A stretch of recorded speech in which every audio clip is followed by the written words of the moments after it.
Nucleus खुद को कैसे स्टेबल बनाता है उसका हमने एक तरीका देखा कि जो हेवियर न्यूक्लियस, बड़े वाले न्यूक्लियस होते हैं, वो ब्रेक होके दो छोटे छोटे या दो से ज्यादा जैसे भी है एलिमेंट्री पार्टिकल्स वगैरह वो सब देते हैं। हमने पूरा फिजन का एनालिसिस किया कि कैसे ब्रेक होकर वो स्टेबिलिटी की रेंज में अपना न्यूक्लियस पहुंच रहा है।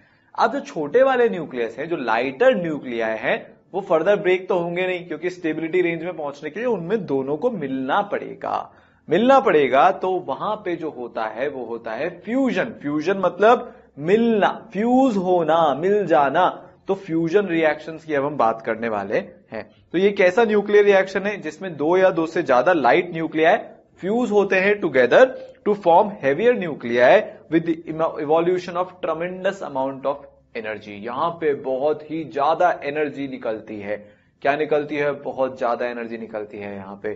ठीक है, फ्यूजन जो रिएक्शन होता है वो फिजन रिएक्शन से भी ज्यादा एनर्जी रिलीज करता है, तो ये और ज्यादा पावरफुल रिएक्शन है। ठीक है, समझ में आई बात? In such reactions relatively more stable nucleus having higher binding energy per nucleon is formed. हमको पता ही है कि अगर कोई सामने वाला स्टेबल है न्यूक्लियस, इसका मतलब उसकी बाइंडिंग एनर्जी पर न्यूक्लियन ज्यादा होगी। इंपॉर्टेंट टर्म है, न्यूक्लियर में पढ़ा था अपन ने, बाइंडिंग एनर्जी पर न्यूक्लियन उसकी ज्यादा होगी। ठीक है, such reaction is difficult to occur because जब न्यूक्लियाई अलग अलग एटम के पास में आते हैं तो वो एक दूसरे को स्ट्रांगली रिपेल करते हैं। अब आपको लग रहा होगा सर रिपेल क्यों करते हैं? भैया रिपेल इसलिए करते हैं कि इस न्यूक्लियस पे पॉजिटिव चार्ज, इस न्यूक्लियस पे पॉजिटिव चार्ज, पॉजिटिव चार्ज। अभी तो कोई न्यूक्लियर फोर्स लग ही नहीं रहा है इस डिस्टेंस की रेंज में।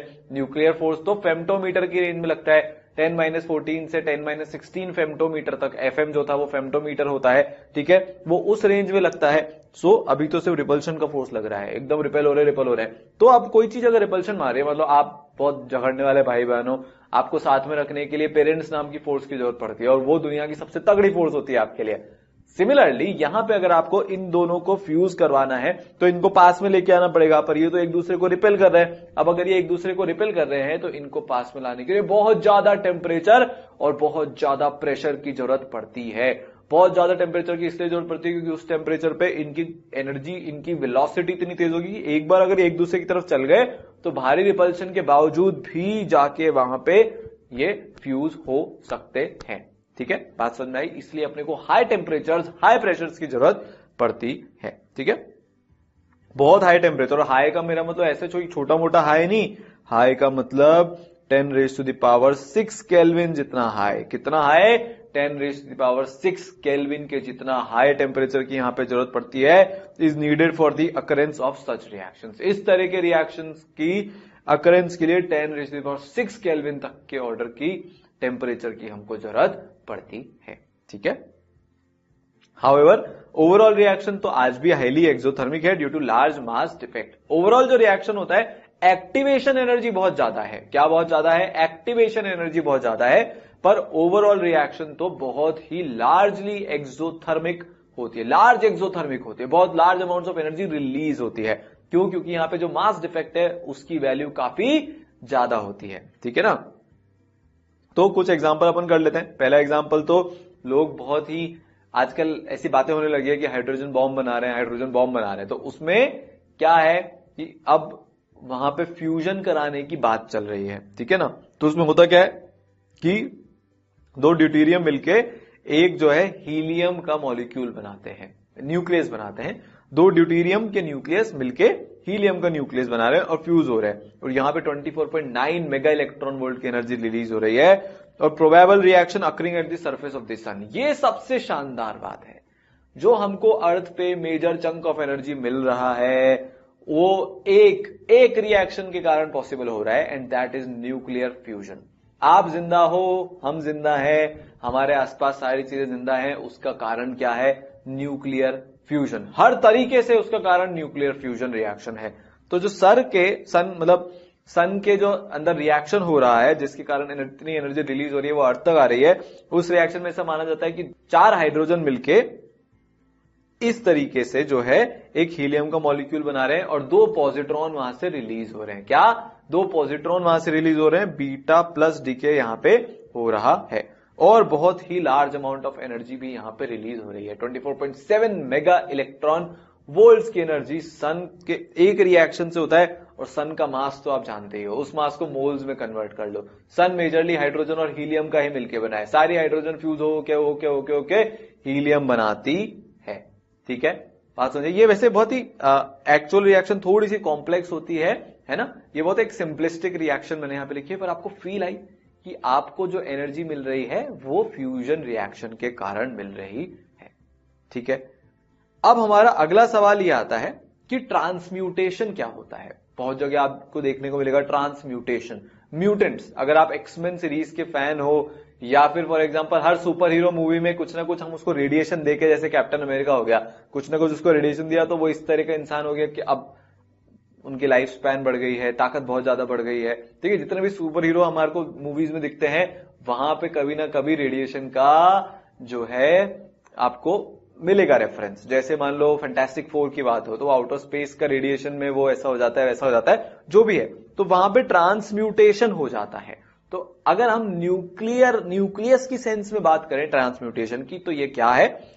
It is the method of conversion of atom of one element into the atom of other element with the help of some particle, जैसे कि अल्फा पार्टिकल हो गया, या प्रोटॉन, या ड्यूट्रॉन या न्यूट्रॉन एक्सेट्रा, जिनको हम प्रोजेक्टाइल्स बोलते हैं, ये आपको पता ही है। ठीक है, फर्स्ट सच ट्रांसम्यूटेशन ये रदरफोर्ड ने करवाया था। ये पहला जो ट्रांसम्यूटेशन है वो किसने करवाया था? रदरफोर्ड ने करवाया था। उसने क्या किया था कि N14 एटम्स को बॉम्बार्ड किया था very fast moving alpha particles के साथ, तो नाइट्रोजन एटम जो है वो ऑक्सीजन एटम में चेंज हो गए थे, और प्रोटॉन प्रोड्यूस हुआ था साइमल्टेनियसली। क्या प्रोड्यूस हुआ था? प्रोटॉन यहां पे प्रोड्यूस हुआ था। इससे आपको मिला था क्या?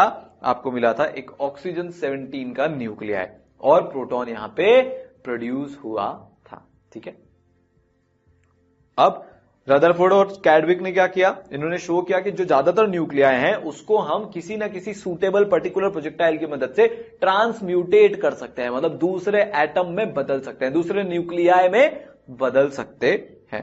तो after the discovery of cyclotron, a particle accelerating machine, such transmutations become more easier. अब आजकल आप देख रहे, जो बड़ी बड़ी साइंटिफिक डिस्कवरीज होती हैं उसमें आपको पार्टिकल एक्सेलरेटर्स का नाम बार बार दिखेगा।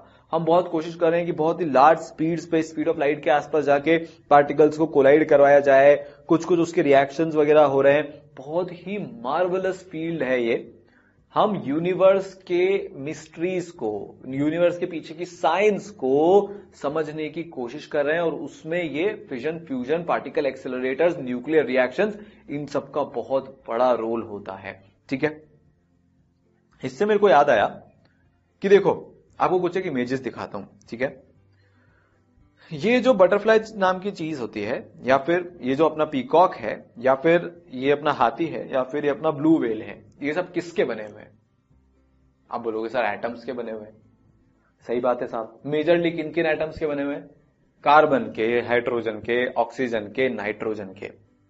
फिर भी ये सब इतने अलग अलग दिखते हैं। और सबसे बैफलिंग बात तो ये है कि इतनी वैरायटी ऑन अर्थ। अभी सिर्फ मैं अर्थ की वैरायटी की बात कर रहा हूं, अभी तो मैं बाहर पूछा ही नहीं, और अर्थ में भी सिर्फ जानवरों की वैरायटी की बात कर रहा हूं। इतनी तगड़ी वैरायटी है हमारे पास, पर ये सब मिलके बने हैं उन एलिमेंट से।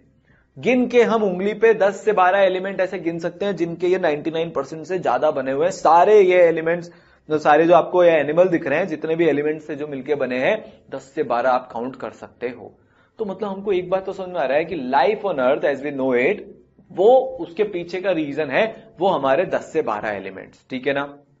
अब सवाल ये उठता है, भाई ये एनिमल्स हो गए, सिमिलरली हमारे पास प्लांट्स की भी, ये पूरा जैसे ये पहाड़ है, रॉक हो गया, या फिर इनके भाई ये जंगल में होगा इतना शानदार वाला वाटरफॉल, तो वो जंगल में, पहाड़ों में, और जहां पे भी जंगल होता है वहां पे इतनी स्पीशीज ऑफ प्लांट्स हैं, वो कहां से आई?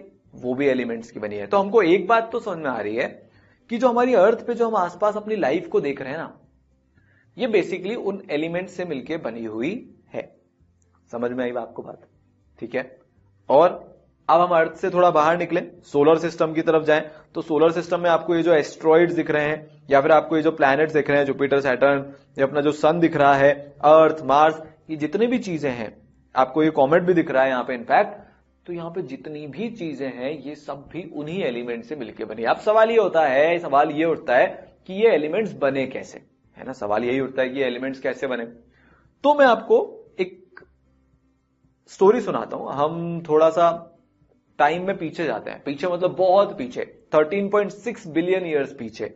तो जब एकदम यूनिवर्स एकदम छोटा सा था, उसकी उम्र बहुत ही छोटी सी थी, तब यूनिवर्स में मेजरली सिर्फ हाइड्रोजन और थोड़ी बहुत हीलियम हुआ करते थे। फिर क्या हुआ कि वहां पे टेम्परेचर इतना ज्यादा था, ठीक है, पहली बात तो धीरे धीरे यूनिवर्स ने कूल डाउन होना शुरू किया। हाइड्रोजन और हीलियम के बीच में ग्रेविटी लगना शुरू हुई। अब ये आप सारी बातें समझ सकते हैं, देखो जो भी, अब हम कोर्स के परव्यू से बाहर निकल के जनरल बात कर रहे हैं, बहुत इंटरेस्टिंग बात सीख रहे हैं कि जो हमारे अंदर है वो आया कहां से, ठीक है। तो हाइड्रोजन ने हाइड्रोजन को अट्रैक्ट करना शुरू किया, हीलियम ने हीलियम को अट्रैक्ट करना शुरू किया, ग्रेविटी का फोर्स उन पे लगने लगा, ठीक है। यूनिवर्स अभी बढ़िया से धीरे धीरे कूल डाउन हो रहा था। हुआ क्या कि यहां पे फोर्स इतना बढ़ गया, उसके कारण प्रेशर इतना बढ़ गया कि हाइड्रोजन और हाइड्रोजन बहुत पास आने लगे, बहुत पास आने लगे, बहुत पास आने लगे। अब ये अगर बहुत पास आने लगे तो यहां पे फ्यूजन होने लग गया। फ्यूजन होने लग गया तो बहुत लार्ज अमाउंट्स में एनर्जी रिलीज हुई तो और फ्यूजन होने लग गया, तो एक chain reaction kind of setup हो गया। तो हाइड्रोजन फिर हीलियम में कन्वर्ट हुआ, फिर ज्यादा और फ्यूजन हुआ तो कार्बन बना, और फ्यूजन हुआ तो ऑक्सीजन, ऐसे करते करते करते ऊपर सीढ़ियां चढ़ते चढ़ते एटॉमिक नंबर बढ़ते बढ़ते स्टार का पूरा स्टार फॉर्म हो गया। और ये फ्यूजन स्टार के कोर में जब तक चलता रहा जब तक कि नाइट्रोजन नहीं बन गया। क्या नहीं बन गया? नाइट्रोजन नहीं बन गया। तो ये देखो, ये जो आपको इसका ये दिख रहा है, ये स्टार, ये मतलब एक सिर्फ रिप्रेजेंटेशन है। तो आप देख रहे हो कि यहां पे अंदर जो है इतनी ज्यादा ग्रेविटी हो जाती है, इतना ज्यादा प्रेशर हो जाता है, इतना ज्यादा टेम्परेचर हो जाता है कि ये नाइट्रोजन से लेकर, मतलब कार्बन, नाइट्रोजन, ऑक्सीजन सबसे लेकर और आयरन तक के एलिमेंट्स एक स्टार के अंदर बन जाते हैं। पर फिर जैसे ही एक बार आयरन तक के एलिमेंट्स बने तो ग्रेविटी का फोर्स इतना ज्यादा हो जाता है, टेम्परेचर इतना ज्यादा हो जाता है, प्रेशर इतना ज्यादा हो जाता है कि स्टार उसको सस्टेन नहीं कर पाता और वो एक सुपरनोवा में कन्वर्ट हो जाता है और बर्स्ट हो जाता है। जब ये सुपरनोवा से बर्स्ट होने वाला होता है तब और भी ज्यादा जो है आपका फ्यूजन होता है, उससे भी ज्यादा उस पर और ज्यादा जो है भाई साहब पूरा मतलब चीजें बनने लगती है। और जो आपका नेचुरली अकरिंग यूरेनियम है वहां तक के एलिमेंट्स यहां पे, ये जो ब्लास्ट हुआ है, आप स्पेस में मान सकते हैं कि ये स्पेस में स्टार ब्लास्ट हुआ है, तब जाके वहां पे यूरेनियम तक के एलिमेंट्स बनते हैं। तो हम जितने भी एलिमेंट्स हैं सब किसके बने हैं? स्टार्स के बने हैं। तो आप खुद स्टार्स के बने हो। अब पता चला कि एलिमेंट्स आए कहां से, ठीक है। डिटेल में पढ़ना हो तो गूगल बाबा की जय हो, वहां पे आप पूरा डिटेल में एक्सप्लोर कर सकते हो कि यूनिवर्स की बिगनिंग, फिर एलिमेंट्स का फॉर्मेशन, और फिर ये हमारे सोलर सिस्टम का फॉर्मेशन, ये पूरा सिस्टम सेटल कैसे हुआ। बहुत ही इंटरेस्टिंग कहानी है, ठीक है। बात समझ में आई? एक लास्ट चीज हम और करेंगे इस चैप्टर के एंड में कि हम एक बार डिफरेंस देख लेते हैं न्यूमेरिक, मतलब न्यूक्लियर और केमिकल रिएक्शन में, ठीक है। तो केमिकल रिएक्शन में कोई नया एलिमेंट फॉर्म नहीं होता, न्यूक्लियर रिएक्शन में नया एलिमेंट फॉर्म हो जाता है।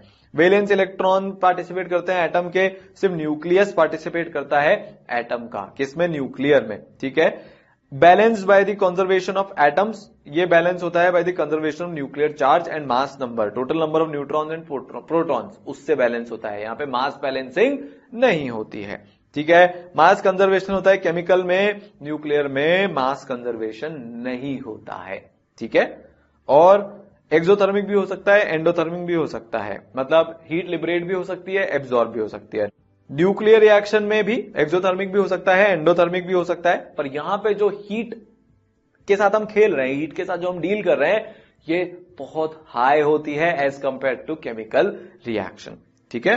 रिवर्सिबल हो सकता है chemical reaction, nuclear reaction irreversible होता है। और क्या क्या डिफरेंस होते हैं?